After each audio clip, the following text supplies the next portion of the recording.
And we're live. We got Brandon rolling with one of our white belts. I believe Matt Skaff is on his way back here. I am Conscious Keelan, bringing you the Thursday night live rolling.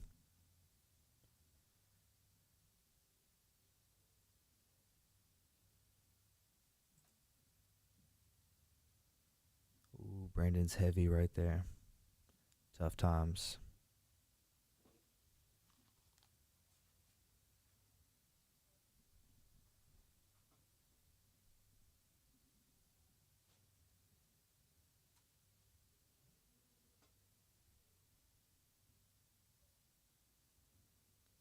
Brandon's being nice and patient.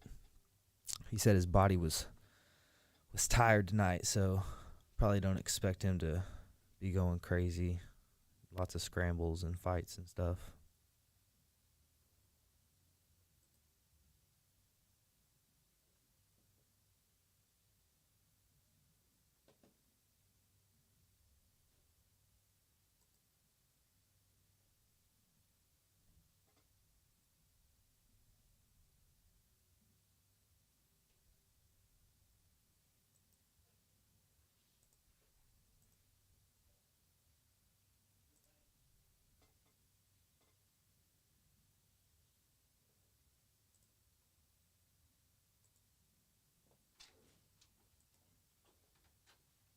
What up, Scaff? What up, dog?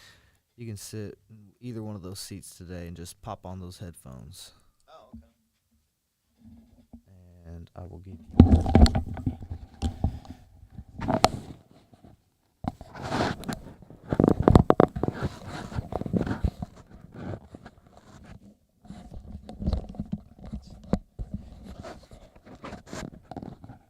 Okay. Okay, there we go. And you can you hear yourself well? Yep. All right. Let's see.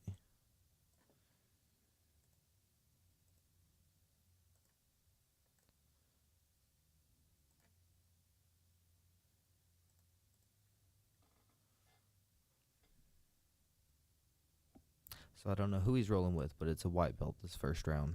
It's Johnny Legs. Legs. Ooh, look at them legs at work already. Oh, are we live? Man, I believe so. I'm trying to check it. Okay. Well, what's up, guys? If we're live, I was just sitting here. Just watching Brandon smush up on Johnny Legs. Now, if you can hear me, we call him Johnny Legs because of how dexterous his legs are. Man, he can fit those feet in from anywhere. Okay, I guess we are live. I see some egghead comments.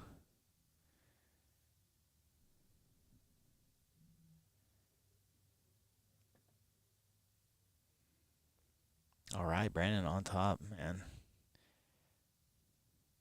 Yeah, and Micah, so Johnny Legs' his real name is Micah, but you'll usually hear him being referred to as Johnny Legs. Look at those legs. They just come from everywhere. He's going to try and... It was almost like he was trying to jailbreak off of a mounted triangle.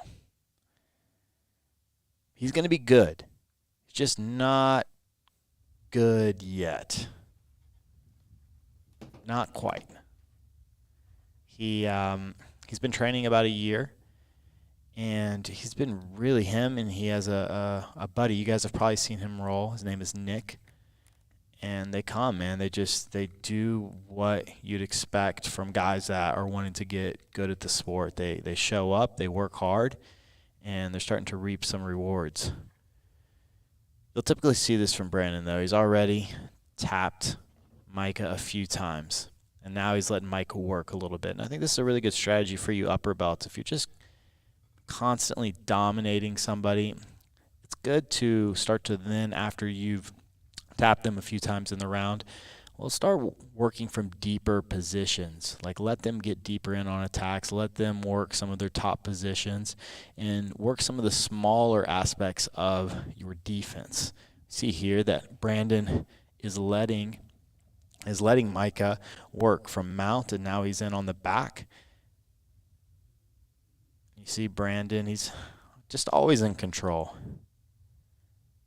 He knows the inches, and this is where you can really learn the inches. Now, you do have to be careful sometimes when you're going for this, because guys will occasionally just yank on something.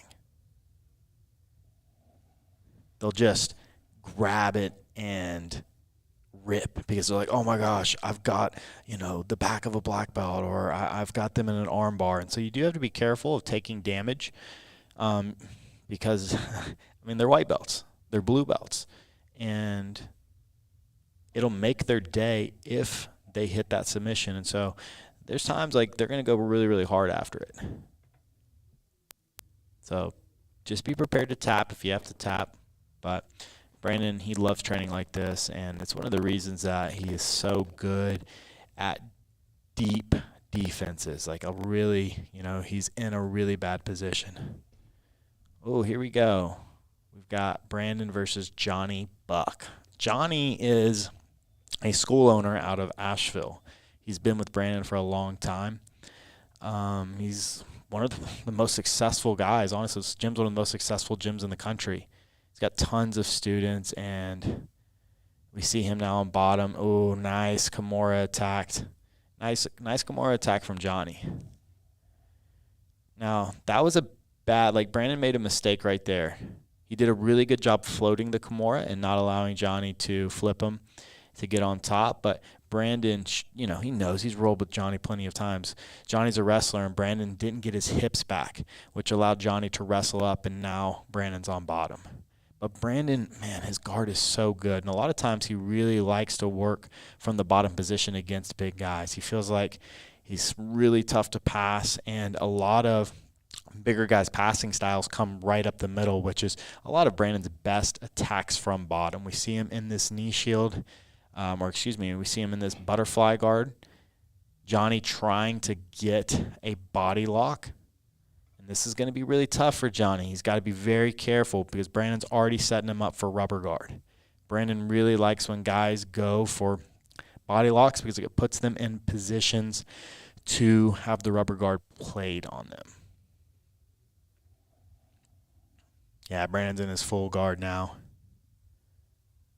Yeah, you guys see him just chilling in the corner. Just chilling, watching grappling.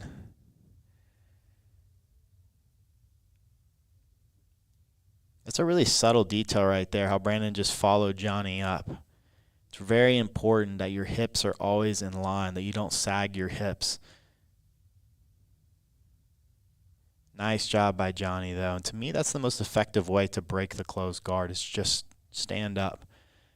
Eventually, especially like that, it took Johnny 2 attempts to get Brandon to open his guard. But in my opinion, it's the safest and best way, especially if you feel comfortable and confident in your leg defense.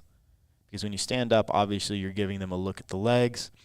But with some guys, especially like Brandon, I'd rather him be attacking my legs than in that rubber guard. We saw Brandon do that Hadouken, a little chi ball, knocks Johnny over.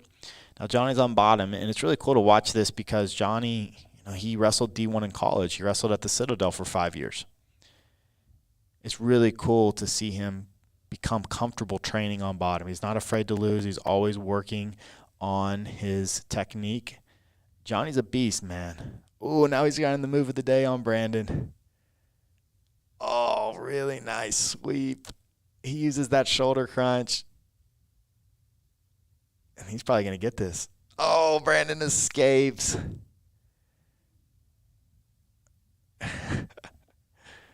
Oh, man. And you see Brandon giving him those collar ties because Johnny just hit the move of the day on him. And he almost tapped him with that arm bar.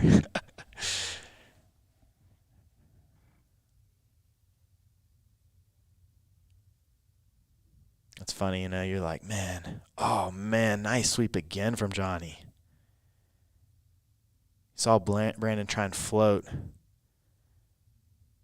Johnny did a good job, though, taking him over, but Brandon's right in, and Johnny needs to be careful. Yeah, you see how Johnny's just going back, and Brandon's going to get that. Oh, no, Johnny does a good job. And the edge right there. Yeah, Brandon's got a really good outside heel hook.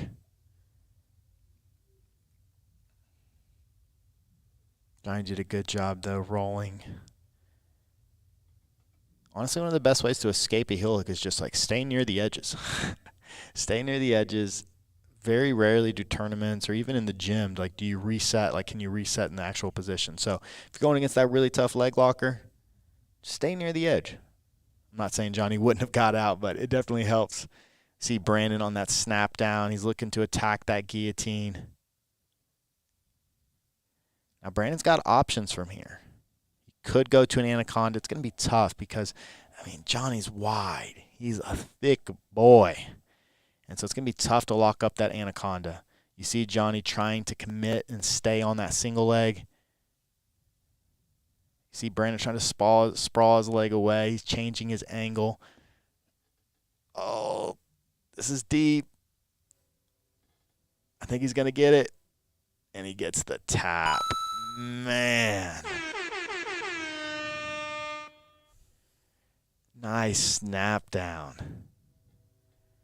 That was really cool, man. There's a lot to really go back and look at. We saw Brandon get the snap down. He was in an arm-in guillotine position, which he could have transitioned into an anaconda. But like I said, man, Johnny's thick. You see those shoulders in that back.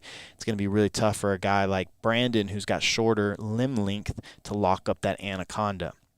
So he goes back. He changes the angle like he's going for a darce, and he goes to that three-finger grip, where if you guys remember last time, we saw Brandon use the Japanese necktie off that three-finger.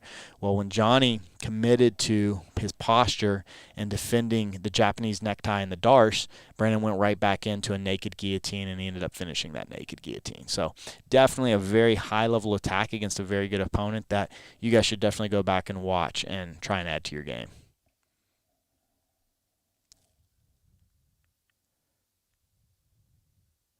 Johnny back standing in Brandon's close guard. And the round is over.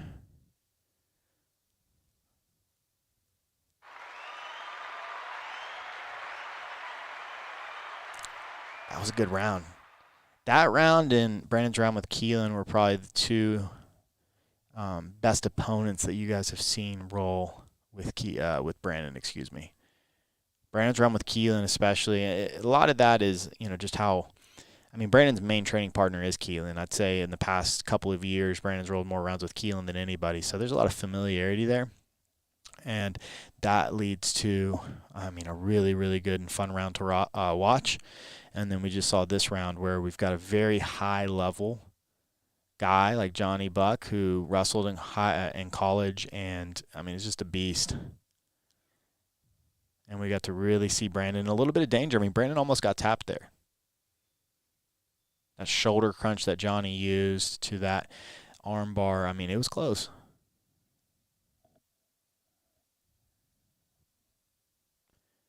So here we have Josh Daddario. Josh is our kids instructor. Josh is a pretty brand new purple belt, young kid. He's 20 years old, I think. Does a great job with the kids. He likes to compete. I'm not sure really what his aspirations are. I think one day he'd like to own a school. He's a black belt in Tung Soo Do. So I think he would like to maybe one day open up a martial arts school. But he's a great teacher.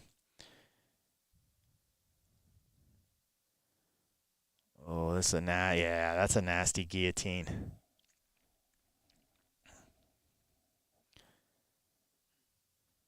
Brandon's been hitting that so much lately. Yeah, man. I feel like you need to give a course on how not to get guillotined. Dude. Get guillotined by Brandon and Skaff 150,000 times. That's the way to not do it. If you go back and watch, Keelan, you'll see a lot of the purple belts have this. They leave their head too low.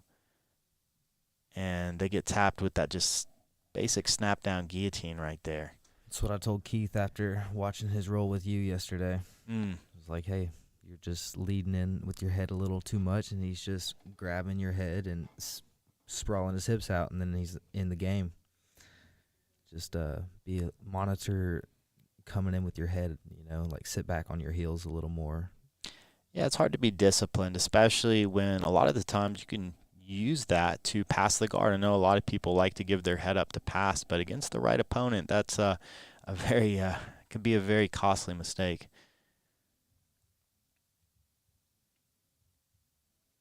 Yeah, it's just made Brandon that much more dangerous in his guard. Yeah, no, Brandon's really added it, and he looks very comfortable attacking the head now. Brandon, he's turning into a really good guillotiner. His anaconda's all right. It's definitely not the best in the gyms, but his naked guillotine is very, very, very good. It's really becoming elite. Do you think that's his best, or you think his Darce? Because his Darce is very, very, very elite too. I think his Darce has been elite for a while, but that naked guillotine is becoming elite, so he's been going to it a little more, playing it a little more on that odd side because of his wrist on the right side. And so I feel like he's been hitting it more lately, which makes me like more worried about it whenever we roll rather than the Darce. But the way he's been opening up that elbow is just opening up all the head and arm chokes. Yeah, it's a really important game. Like once you have that understanding, it really unlocks a bunch of different attacks, and then obviously guys are going to gravitate towards different submissions. Oh, there we see a nice Rachel lock. Just straight ankle, going to outside ashi though, but not trying to go for the hip, but trying to get control of the knee. Very, very tight leg lock.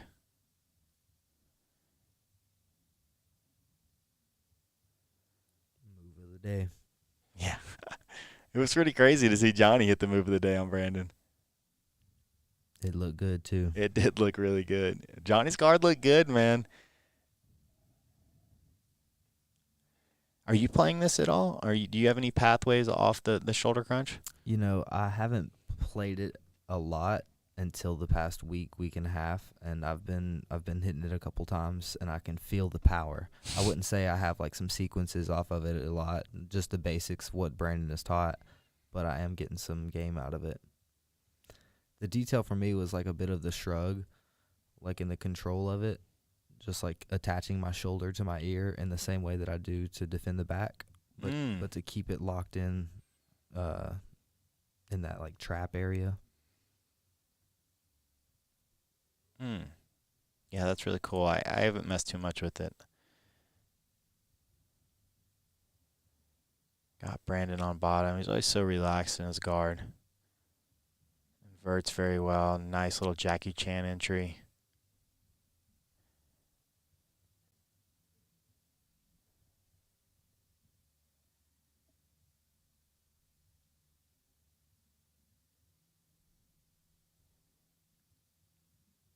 Okay.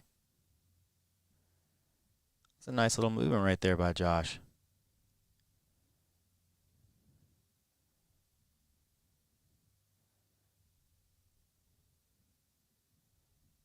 Very nice. Yeah, it's a good far side chair sit.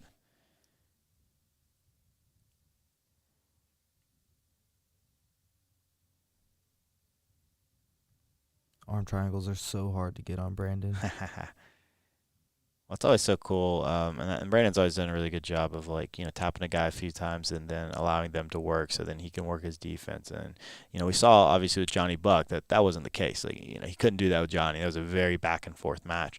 Brandon ended up catching that really nice guillotine. So I know he's definitely really happy about that. But you see with Josh and Micah, Brandon's tapped him a few times, and then he's allowing them to work their offensive paths a little bit. It was a beautiful escape from mount, that black magic. Yeah. I've been hitting that one a lot. Oh, man, Brandon going for that last second tap. Beautiful naked guillotine. Yeah, man. Brandon's gotten really good at that, just going high elbow right there, getting that funky grip. Once you see that elbow go above the shoulder line, I mean, it's death, man. That's that Keith guillotine. Dropping the hammer. Got my feet crossed now. Let's see if we get one more from Brandon. I think he might be done, though. I think so. He told me going into it, he was debating on even rolling. He was tired. His body was tired. Yeah, I totally understand that. So you guys that aren't aware that have never been here, the gym during the summer is incredibly hot. I mean, guys can already start to see that there's some standing sweat on the mats. It's very, very, very hot. And it makes training, especially if you're going every single day, it's tough to recover from that. So, move these off feet. I'm on the cans here. Yeah, man. You're here. You can take a seat, man. Talk about your rolling. Okay, I'm ready. Ooh, son, Johnny Buck's enough to last a whole week's worth of training for I one know, round. man. Dude. Well, and what's crazy Savage. is Johnny's guard looked amazing. Yeah, it was really good. Kept me off, yeah. putting a lot of pressure on him. Yeah, man. He swept you twice, and he used the move of the day on you. He did. I think he did it twice. Yeah.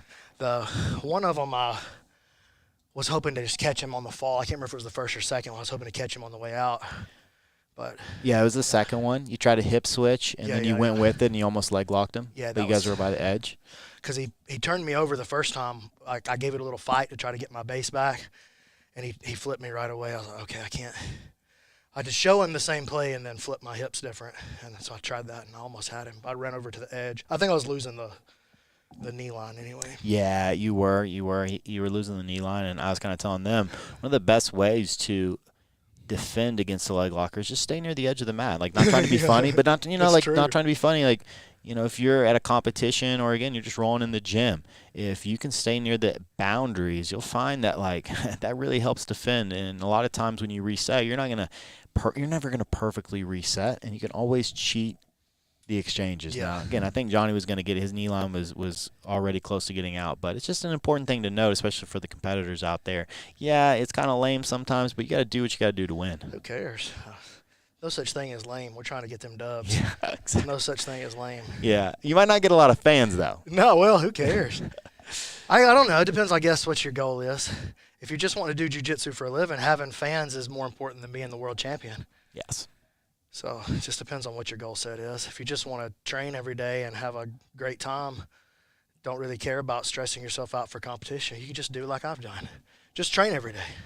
Well, and you'll be good enough to make a living at it eventually. Yeah. Just a couple 100 hours on the mat, you'll be fine. Yeah, just a couple of man, we got probably how many thousands you think we got just with me on the mat on video? Much less all the hours on the mat that went before we started videoing. Oh, who knows, man? You definitely have a lot. You definitely have maybe the most footage of anybody out there. I mean, I think so. You've got a lot of footage of you rolling. We've been filming my training since I was a brown belt, which was 6 or 7 years ago now. Oh, it's about 7 years. Yeah, crazy. Well, in your round with Buck, there was a really interesting sequence. You got the snap down. Yeah. You were in an arm in guillotine. Yeah. Then you switched the angle. Yeah. Where you were going for a Darce or Japanese necktie. Mm-hmm. He defended with posture, and so then you switched back to the naked guillotine. Yeah. How long has that been in your game, like that sequence right there? Because it looked like you'd been doing it for years and years and years, but I know it's a lot of stuff you've been working on over the past year. Mainly, I've been adding that stuff in since January of this year. Because I had my wrist surgery in December, and then I had 6 weeks after that before I could really do anything. And then once I was free to come back, it was January, but I still couldn't.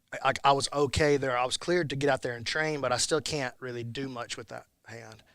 And so that's when I started developing that left-hand shin strap, was January of this year. So that sequence exactly, I don't really know what the exact sequences are. I'm just collecting a trap. So you're the one that started me on all of this, like down this, adding the anaconda and the arm and guillotine into the bag. So just watching you have so much success with it and then feeling you choke me with it over and over. When I started figuring out I could hang onto that chin just with the chin strap with one hand. So, okay, well, how do I keep them trapped? And so that's when the 4 rules started coming into play. So the 4 rules on the front headlock trap are monitor the posture, keep the elbow open, don't let him touch your hip, and the 4th and final rule is never lock it too early. Number 1 mistake is locking it too early, just like the triangle. So monitor the posture, keep the elbow open. Elbow open means elbow above the head this way, not this, but above the shoulder. Those got to be above the shoulder. Don't let them touch your hip like they're reaching for a single, and then don't lock it too early. As long as I can follow, I'll just make a movement that keeps those rules in control, that keeps those 4 rules unbroken. And then eventually they'll just die. That's kind of what just happens. I think that happened a couple of times. That happened with Josh right there towards the end. Just keep it trapped, and he'll die eventually. 1 minute jiu-jitsu hack on that coming soon. Okay, sure. I'm forcing it. Yeah, we can do that. How do you like to deal with people standing up in your butterfly guard? Put my feet in their hips, keep an overhook, keep my feet in their hips. I guess it depends on exactly what they're doing. But anybody standing above me while I'm playing like a closed or a butterfly, they're getting their feet. They're getting my feet in their hips for sure. I'm going to pick them up. I did that to Buck before the filming started during class. I did that to him. I picked him way up over my head during that shoulder crunch drill. Yeah, that round with Buck was, again, it was fascinating for a lot of different reasons. Do you feel like when you're trying to pass with like kind of the style you like, where you're trying to win an underhook and you're trying to force half guard, do you feel like the shoulder trap stuff, the shoulder crunch stuff is a huge problem? Like, do you think that probably gets you the most trouble of guard styles? Maybe. It's just the shoulder crunch is so easy to do. You know, the problem that I have is, like, say I'm passing a guy like Buck, and this happened. Look, I can get in there. I can get my body weight on him. I can pass him. I can clinch him. I'm flattening him on his back. But he can also just, 3-4 times until he gasses out, go, bump this. I'm just going to bridge and turn as hard as I can. And he turned me like that one time. I mean, I had a great position on top, and I had my hands clasped together underneath, so I couldn't pull that hand out to base. And so he took me up over my shoulder, really close to the edge one time. So, yeah, it can be a problem for sure. But not generally. I don't generally have an issue with it. Yeah, it can be. I mean, obviously everything is how good's the guy you're going against, because anything can be effective, right? We saw Buck try to go for body lock passing. How did you defend his body lock attempts? Because he never really got close.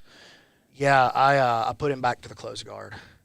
So I could feel like he was getting hunkered down, and he had a good grip on the body around the hips, and then he was getting hunkered down, he was getting low, and he was looking to get over one knee. And so while he was doing that, I took the other butterfly hook out, and then I just waited on the hip movement to come, and I put him back to the closed guard.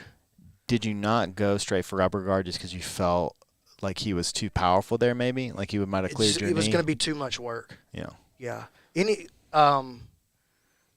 I was flatter than I needed to be. His head was up here. I needed to get him pushed down first, and then the closed guard became the easier way to deal with it in that particular moment. If I could have gotten back to my side a little bit and got his head down on the passing, then it would have been different. But I was having to push him from like right here, and so I just went under his chin and used that to free my hips and get back to my closed guard. Yeah, I was hoping I could sweep him while he was trying to stand and break my closed guard. I made the move for it at the end, but man, he's just such a big guy. I don't like for a guy like that who's big and explosive to be free to be an athlete out there with me, And so like he's standing above me, dropping inverted to try to get on his leg for a sweep. That can get ugly real fast, especially when it's slippery. He slips and loses his footing, lands on my hip or busts my rib, you know what I mean? Like, that can get wild. So I tried to stay a little bit more disciplined than just like opening up and trying to go after him. I'm too old for that crap.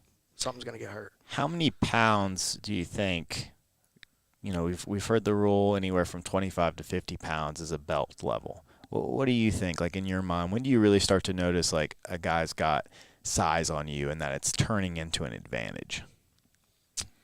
I mean, size is definitely an advantage. Strength is definitely an advantage. I don't know, man. I think if a guy is over like 220, for me that's 50 pounds. I'm 171.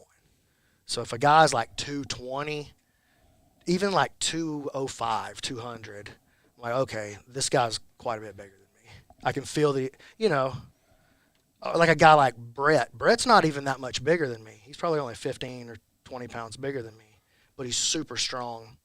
And so I can feel when I grab him even like, whoa, this is a level harder than his skill set makes it. Is that what you're asking? Yeah. Yeah, I'd say a guy about Brett's size for probably 20 or 30 pounds. Well, and you said it, the explosiveness, there was definitely one time where you got taken over from just an explosive bridge. At where, least one. A guy like Michael Bush, for instance, who's also explosive, but He he's wouldn't have one. been able to do That's that. what I'm saying. He's 160. Yeah. When does that become a factor? Yeah, I mean, just the weight, but you answered it, you said 25, 20, 25, 30 pounds is. Just depends on the guy, too. Like, his willingness to blow his gas tank with this one move is a big factor. Because like a guy like River's huge. But I'm not as worried about being on top of River because I know he'd rather get back to his guard. So he's way less likely, even though he's nearly 300 pounds and a powerlifting state champion, he's less likely to throw me off the top than a guy like Buck in some situations. Do you feel like with a guy like Buck that you're safer on bottom or top? I mean, top for sure. For sure. I want to be on top. Especially if I'm trying to win. I want to be on top. I don't want to be on the bottom. You got to be great at the guard, but this is not what you want. The guard is not what you want. What? Especially if Buck is acting like he's going to slap you or When something. did you learn that lesson? Like when As a white belt. So you learned that as a white belt. Yes, I did. Jamie Webster helped to teach me that lesson effectively. Was that an MMA thing or was it just okay? Well, so I was started doing the MMA sparring sessions, like the open mat MMA sessions with Jamie the very first weekend I started training karate. So I was familiar with jiu-jitsu and MMA, but really I was getting more practice rolling with punches than without probably for the first several months because we would come in there and do it for like 2 or 3 hours on a Saturday, and that was way more than we were getting during 2 classes of karate during the week. So most of my grappling in the beginning was with strikes. So in your other 2 rounds, I mean, there wasn't anything obviously the bulk of the work was done with Johnny Buck, but yeah, you had 2 fun rounds with, you had Micah, Johnny Legs. Oh, Johnny Legs, and you mean? Then you had Josh and the round after Johnny, and they looked really similar in that you tapped them both a couple of times, and then you played really defensive and you allowed them to get positions. At what point, would you say that you really developed defensive skills that allowed you to play like that without getting tapped? Because I think a lot of guys, they'll start trying to play that style, but then they're getting tapped a bunch. But, you obviously have such a, you're at such a level, high level that, you just never looks like you're in danger. I don't really ever feel like I'm in danger. But when did it start? It was at brown belt. For sure. After I hurt my neck, I decided I had to learn how to play different. And so I got to figure out how to, survive in bad spots. And then I started putting my offense back together after that. But I really dug into it, though, after I got my black belt. Like, once I was free to, I've said before, when I got my black belt, I felt like that was Eddie going, okay, you did everything I wanted you to do. Now I want you to go and build your jiu-jitsu, And that was the thing that was intriguing me the most at the time. And so I spent you were watching it. I spent a lot of time just on the sidelines, or not on the sidelines, but on the mat, starting in, the worst positions I could. Or, I'm starting in a arm bar that's already extended. Or I'm starting in a fully blown arm triangle. Or you've already got the rear naked choke in. So I did a lot of work like that. Can somebody understand that without that being necessary? Because I think, it became a necessity for you to change the way you played. Can you learn that without that? Or do you have to get injured? Do you have to have a reason to change? Yeah, I think you definitely can. You definitely can learn it. But, having a good motivation is always easier, right? Yeah. Yeah. It's like the guy that gets cancer and then changes his life, and then he's the like happiest Walter he's White. ever been. Yeah. Yeah, exactly, exactly. But yeah, it's always very interesting watching you roll in the sense that there's a very ebb and flow of offense and defense. You know, what's that saying? You know, offense, defense, same. It's Koboichi. yeah, there we go. Offense, Yeah, defense, same. yeah. You in the style that you present, it's you know, Johnny Buck, just that transition to where you were passing and then you went with the sweep and then you were right back in on your offense. So you went just it's the same. That's a very hard skill to learn, though, right? And to me, that's like one of the big things, because I think the best guys in jiu-jitsu, like Gary Tonin, for instance, I mean, it's just how many of his matches has he went from, you know, offense to defense to defense to offense, you know? Or I think one of the matches you called Imanari, when he was in the arm triangle and then he did the backwards roll that right was insane. in. Yeah, there's so many of those moments. But that's a really hard skill to learn. Like, but you can see, like, as people get better and better, they start to develop that. You know, there's not really a transition. It's just the same thing. You know, their defense, offense merges. When do you really feel like that became a part of your style? Well, it has to be cultivated intentionally. It's not something that accidentally happens. And you have to have, this is what it is for me, you have to have the ability to have no preference for a weapon. If you prefer one weapon over the other, then you'll hold on to using that weapon when the time should have already come to move on. Or like if you're, he's arm triangling me and I'm buried in on this defense right here, but if he makes an adjustment that cuts the angle and I stay married to this, then I'm going to get tapped, right? So having the discipline to have no preference, I think, is what allows that to happen. And once you believe that you're invincible, then you can go for things and flow off of them without fear of repercussion in a lot of ways. You know what I'm saying? It's like, it doesn't matter if Buck bridges me. What is he going to do? He's not going to pass my guard. I'm just going to catch him somewhere else when he's not looking. And he'll stick his head down here in a second. I knew I was going to get his head eventually in the round, because early on, when I put that early collar tie on him, I could feel like, oh, he's not used to somebody pulling down on his head like this. Same thing like with Keith the other day. Like, oh, he's not, he knows to have posture, but he's not used to somebody hanging their body weight right there. And I could feel Buck like pulling and like trying to get his head out of there. I was like, he'll come back in. I gotta tell him to look at something else for a while. And eventually he did come back in. And when he came back in, I didn't test him. I had already tested him. I already knew his head was going to be there. So when he came forward, I just sat up and chin strapped it and then just followed it from there. How do you view mistakes then? You know, I think this is really interesting because, like you said, you knew, okay, because you made mistakes, especially, you made a couple of mistakes in the round with Buck. You know, there's a couple that I can think of. Like, there were mistakes, but at the same time, it's like you said, is it a mistake? Because then there are no mistakes. Like, if you're good, then everything works. But if you're not good, then everything's a mistake. Like, oh, I'm doing the move my coach told me, and I'm doing it exactly like he said. Yeah, but you're doing it at the wrong time, so it's a mistake. It doesn't matter if it was the right move. If it's the wrong time, it's the wrong move. You know? And so that's what I'm saying about having no preference. If I go to pull, I'm fighting you, and we're in this range here, and I go to pull my long sword, the blade's over here, dude. I can't cut you like this. It's time to draw the short sword, you know. It's short sword range. But if my preference and all my time has been spent hanging on to the long sword and learning to do all the cool things with it, I get into a moment where I need the short sword and I'm inadequate. So would you say that mistakes only exist in competition, not in martial arts? Man, they only exist mentally, though. Like, they can,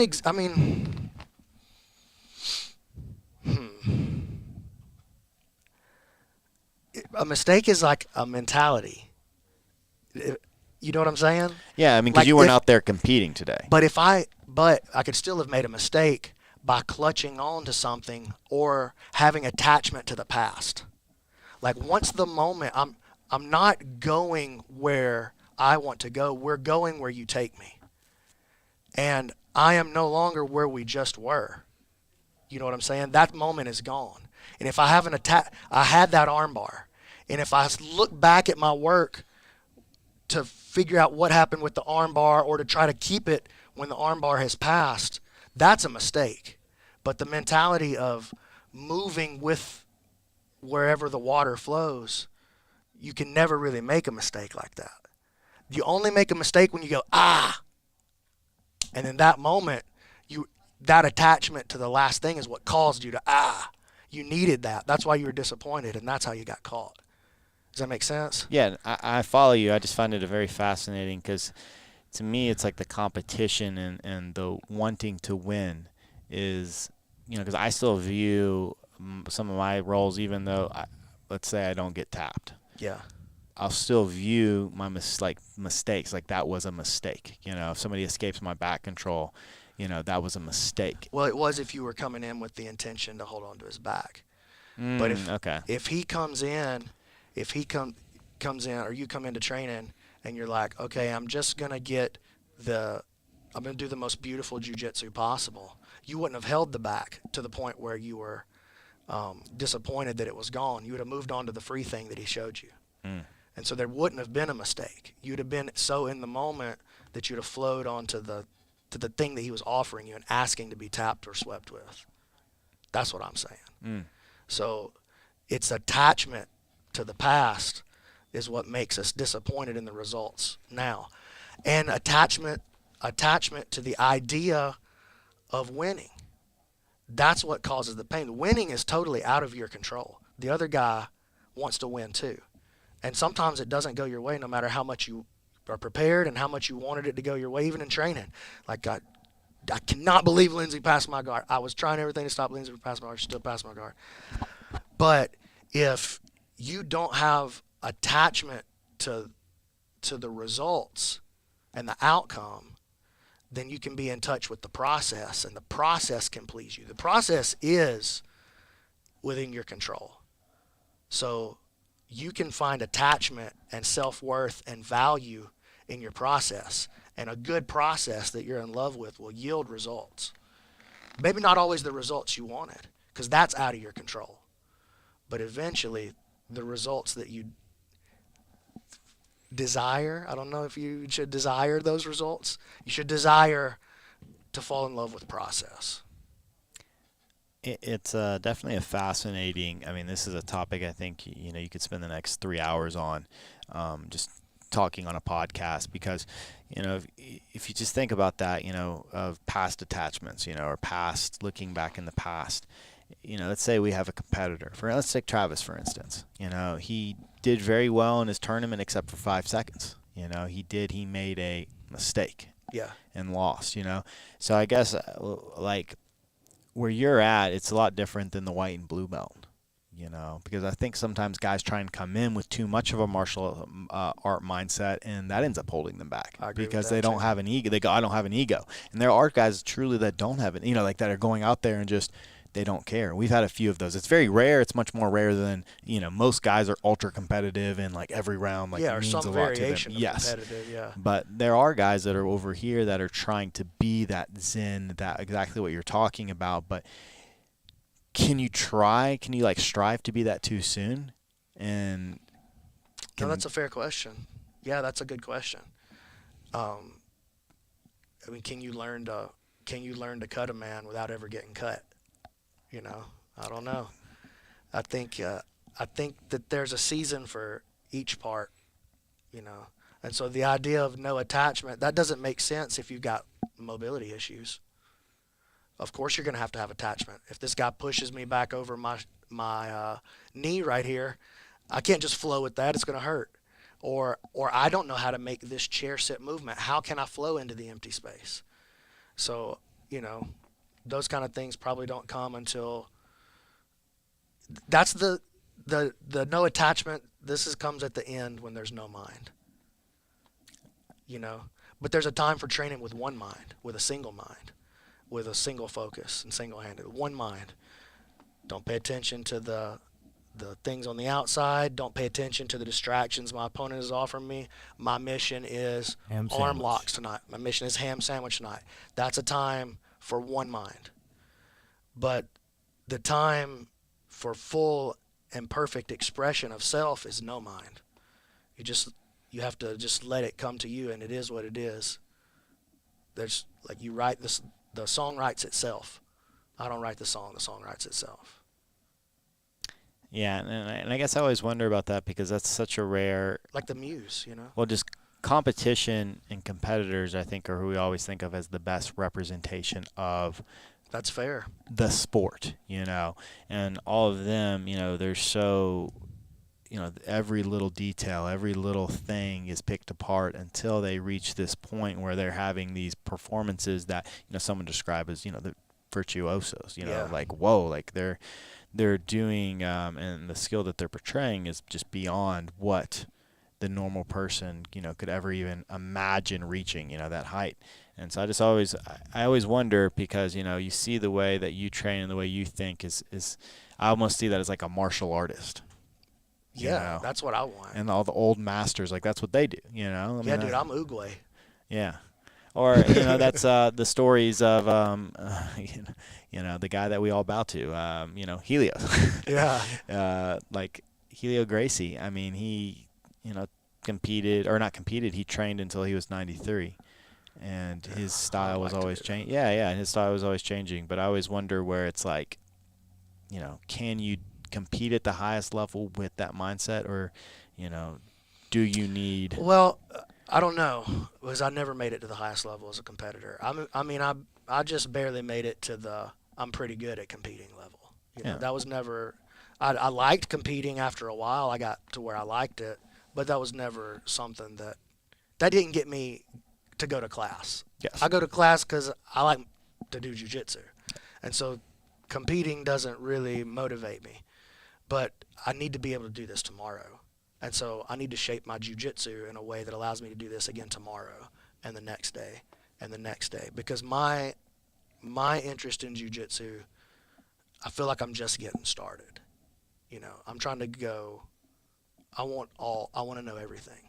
I want to know it all, and I want to be able for my body to know it all. So I've got a ways to go. I'm more excited than I've ever been. But it's a different mindset to me. You know, if you told me that I had to go win a 155 EBI qualifier next month or 2 months from now, I wouldn't, the change I make wouldn't be in there. It would be in the strength and conditioning and the diet. But my training probably wouldn't change that much. I might train less frequently, harder rounds, less rounds, more strength and conditioning, more cardio, better diet. But it wouldn't really be, I wouldn't change much about my jiu-jitsu. But I would have to change my lifestyle. And that's to me the big difference in a competitor and a guy who's just like wants to train every day and be good at jiu-jitsu, just enjoy it. So the competitor has to live a different life. And that's what I'm not willing to do. I'm not interested at being at the weight where I can represent myself to the capability that I know I'm to the point where I'm capable of. That means I got to be 155 pounds.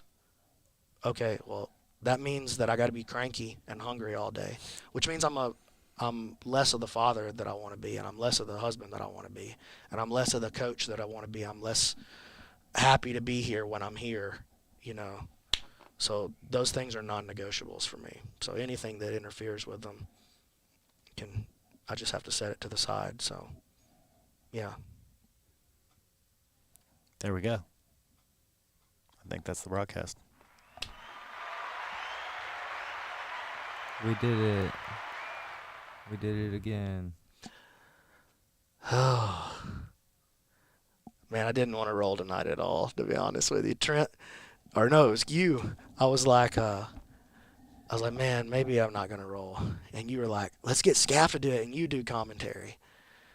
And I was like, yeah, that's a good idea, but I really want to fight Buck in front of everybody. And that's what made me do it. I just knew I wanted to fight Buck. He's such a hard round, dude. So I knew I had to get a piece. It worked out well. Yeah, thank God I got him. All right, guys, thanks.